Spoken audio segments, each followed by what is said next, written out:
Hola y bienvenidos nuevamente. Continuando con los derechos reales en Roma, hoy nos vamos a ocupar de la posesión, que si bien no es estrictamente un derecho real, sí es una institución que está muy íntimamente emparentada con los derechos reales, tanto en Roma como en la actualidad.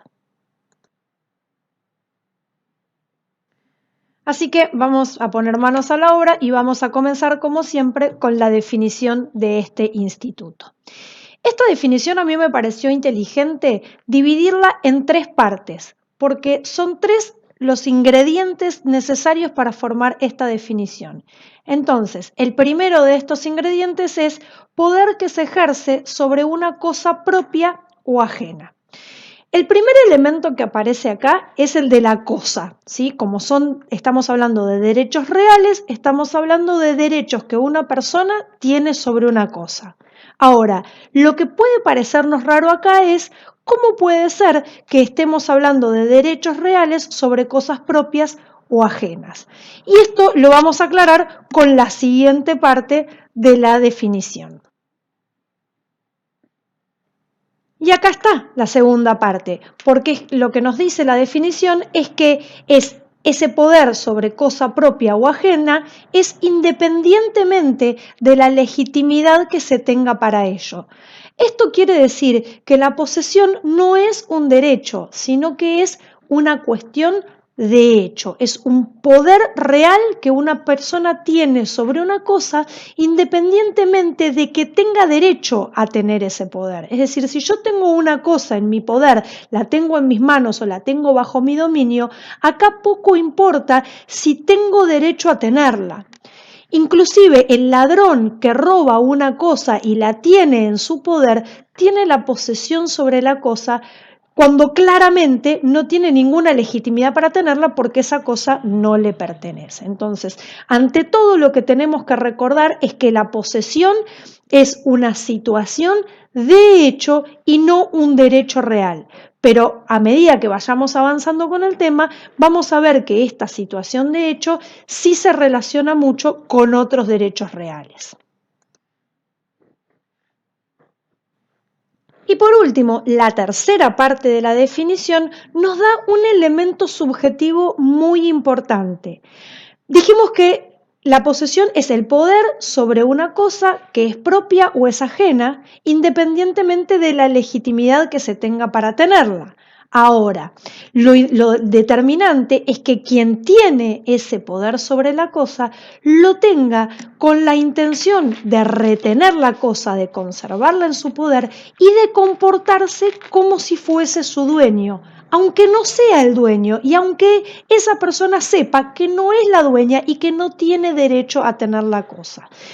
Si exteriormente se comporta como si fuese su dueño y tiene la intención de conservar la cosa en su poder, entonces estamos hablando de la posesión. Entonces, de la definición misma surgen los dos elementos que constituyen la posesión, es decir, ambos elementos tienen que estar presentes para que podamos hablar de posesión. En primer lugar, tiene que estar el corpus, que es efectivamente tener la cosa en su poder, que es un elemento objetivo, y por otro lado, también tiene que estar presente el animus, que es esta intención de querer tener la cosa como si uno fuese el dueño. Insisto, entre paréntesis, aunque uno sepa que no es el dueño y que no tiene derecho a hacerlo, porque lo voy a repetir nuevamente, la posesión no es un derecho, sino que es una cuestión fáctica, es una cuestión de hecho. Vamos a ver ahora brevemente cómo clasificaban los romanos la posesión. Vamos entonces brevemente y con algunos ejemplos a conocer cómo clasificaban los romanos la posesión. La primera clasificación es la posesión justa o injusta. La posesión justa es cuando alguien tiene el poder sobre la cosa y lo obtuvo sin ejercer violencia ni vicio alguno sobre el poseedor anterior. Es decir, que en principio es una posesión que se adquiere por algún medio legal. Yo tengo la cosa por alguna forma legal de tenerla. La mejor manera de entender la posesión justa es contraponiéndola con la injusta. La injusta es aquella en la que para adquirir el poder sobre la cosa tuve que ejercer algún tipo de lesión o vicio sobre el poseedor que la tenía antes. ¿De qué forma puede suceder esto? La primera es la violencia. Si yo le pego a una persona un palazo en la cabeza para sacarle algo que ella tiene, tengo la posesión de la cosa, pero la obtuve de una manera violenta. La segunda forma es la posesión clandestina, que es cuando se obtiene de manera oculta o ignorada por el antiguo poseedor. El ejemplo más clásico de esto es la usurpación, ¿sí? Si yo me meto en el terreno de una persona que lo tiene abandonado y que no lo viene a ver nunca, yo me meto a vivir en ese terreno, construyo mi casita, me comporto como si fuese el dueño del terreno y el verdadero dueño de ese terreno ignora que yo me metí y por lo tanto tengo una posesión clandestina. Y la última es la posesión precaria, que es aquel que tiene el uso pero se niega a devolverla, ¿sí? Si yo le presto mi auto a un amigo, ¿sí? Él tiene la posesión, en realidad tiene el uso porque no se está comportando como su dueño porque sabe que me lo tiene que devolver, y si llegado el momento en el que me lo tiene que devolver no lo quiere hacer, él tiene la posesión sobre la cosa, pero lo ha obtenido de una manera viciosa, que es negándose a devolverme lo que es mío, ¿sí? Las otras formas de posesión o de clasificación de la posesión puede ser de buena fe o de mala fe. La posesión es de buena fe cuando la persona cree que está legitimada para tener la cosa. Puede haber algún tipo de error que él desconoce, pero cree que está legitimado y por ahí hasta cree que es el legítimo dueño, ¿sí? En cambio, es de mala fe cuando la persona sabe que no es el dueño y que tampoco tiene ningún derecho ni ninguna legitimación para tener la cosa, que es, por ejemplo, el ejemplo de el ladrón que roba algo, tiene la posesión de la cosa, pero claramente sabe que no está legitimado a tenerla. Otra forma de clasificar es la posesión por usucapión o por interdicto. La posesión es por usucapión cuando quien tiene la cosa la tiene de buena fe y el hecho de tenerla durante un tiempo continuado va a permitirle que finalmente adquiera la propiedad por prescripción, es decir, por usucapión. En cambio, la posesión por interdicto incluye a la de buena fe y a la de mala fe también, y lo único que persigue es una protección interdictal, porque la posesión, por más que es una situación de hecho y no es un derecho real sobre la cosa, también tiene una protección jurídica que es a través de los interdictos. Ya aprendimos que para obtener la posesión sobre una cosa es necesario tener el corpus y el animus. Por lo tanto, para perderla sucede lo mismo. Si se pierde el corpus, si se pierde el animus o se pierden ambos, la posesión se pierde. Vamos a ver cada uno de estos ejemplos. Si el corpus es tener el poder físico sobre la cosa, la pérdida de posesión por pérdida del corpus es justamente cuando la cosa deja de estar en mi poder. Vamos a ver ahora algunos ejemplos de cómo puede suceder esto. El primer ejemplo es si la cosa sale de la esfera de mi dominio, que es el ejemplo del cofre con las monedas. Si yo escondo un cofre con monedas de oro en mi jardín y después no lo encuentro porque me olvido dónde lo puse, esa cosa deja de estar en mi dominio porque yo ya no sé dónde está, no tengo disponibilidad, no puedo acceder a ella porque no tengo la menor idea de dónde lo puse. Entonces, en ese caso, la cosa deja de estar bajo mi dominio. El segundo ejemplo es el del caballo muerto, es decir, si el objeto perece, es decir, si tengo un animal y este animal se muere, el animal, la cosa, deja de estar bajo mi dominio y yo ya no tengo poder sobre ella. El tercer ejemplo es cuando el objeto se destruye, que es similar al del animal que se muere. Si yo tengo mi casa y mi casa se destruye o cualquier otro objeto que tengo se destruye, yo ya no tengo poder sobre la cosa porque la cosa ya no existe. Y por último, Cuando otro se apodera de la cosa y me la quita, yo ya no la tengo en mi poder, que es el ejemplo del ladrón que me quita cualquiera de mis cosas.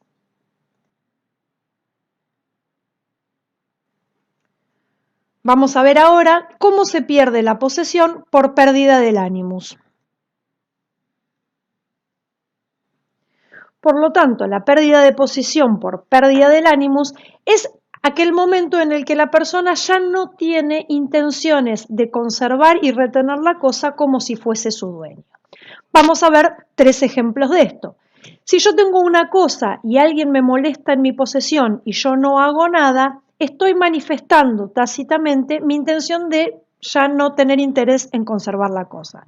Es la otra parte del ejemplo que dimos recién sobre la usurpación. Es decir, si yo soy la dueña del terreno y lo tengo abandonado y no paso nunca a ver si está todo bien o lo que sea, y alguien se mete en ese terreno y yo no hago nada para recuperar esa posesión que perdí, para echar a los usurpadores, estoy de alguna manera manifestando la intención de que no tengo la voluntad de conservar la cosa dentro de mi dominio, que no me importa si alguien me la saca o perturba esa posesión.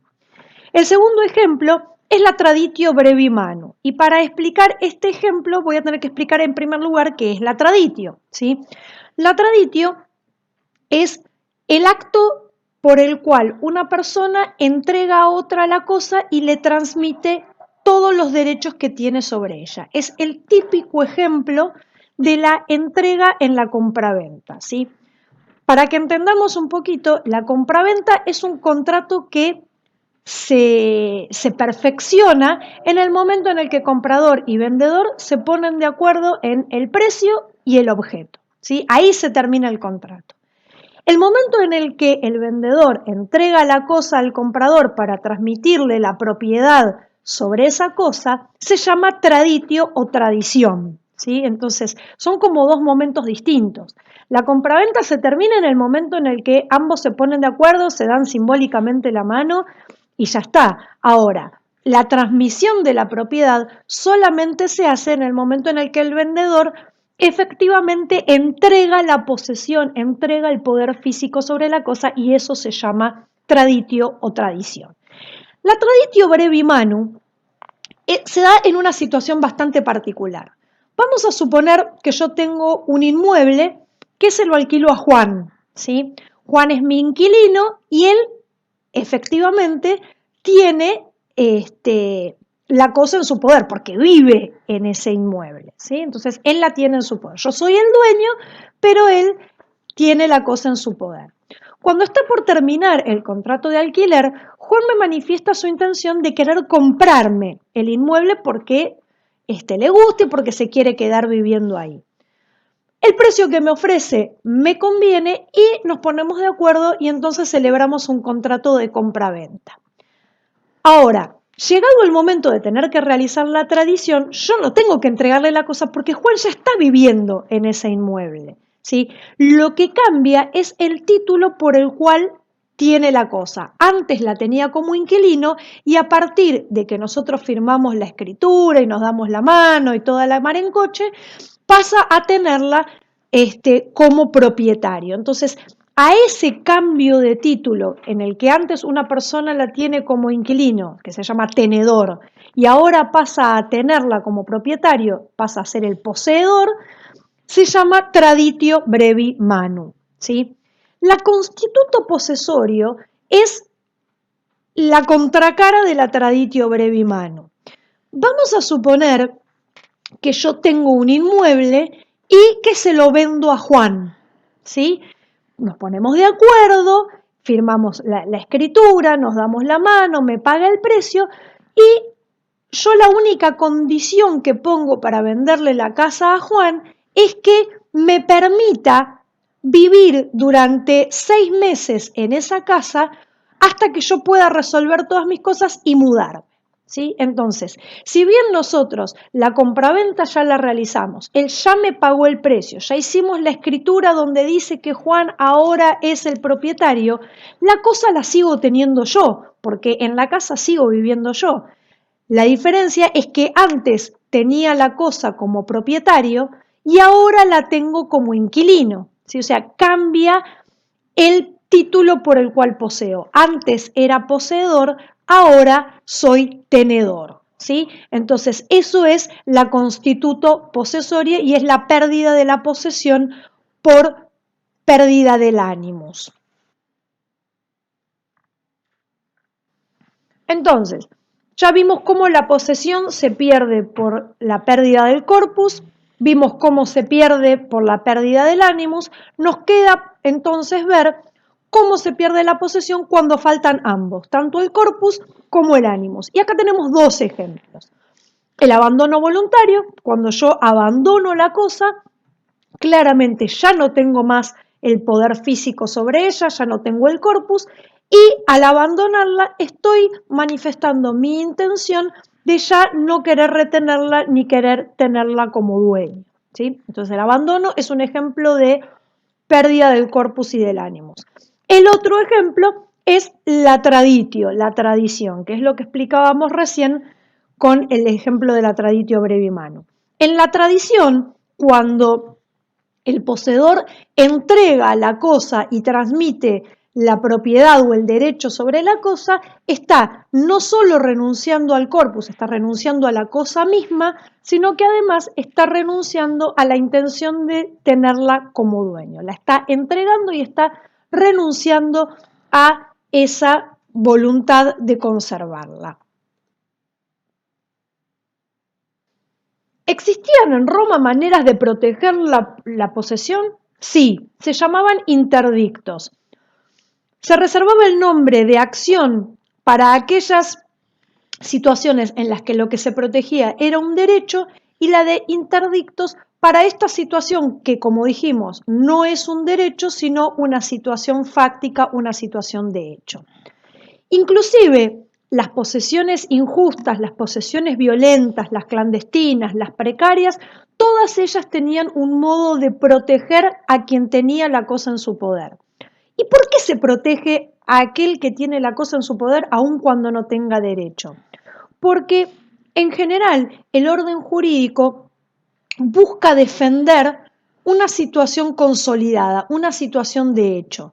Mientras se resuelve la cuestión de la legitimidad o de quién tiene derecho a quedarse la cosa, el que la tiene la va a tener protegida. Es decir, si hay dos personas que se están disputando el derecho a tener una cosa, hasta tanto se resuelva la cuestión de fondo, que es quién tiene derecho a quedársela, el que actualmente la tiene, el que de hecho la tiene, va a tener protegida su tenencia o su posesión hasta tanto se resuelva la cuestión de fondo y por lo tanto nadie puede molestarlo, nadie puede perturbar esa posesión que se encuentra protegida por un interdicto. Así que con esto terminamos el tema de posesión en el derecho romano. Muchas gracias, hasta la próxima y les dejo a continuación todas las plataformas donde pueden seguir los contenidos que subo sobre estos temas.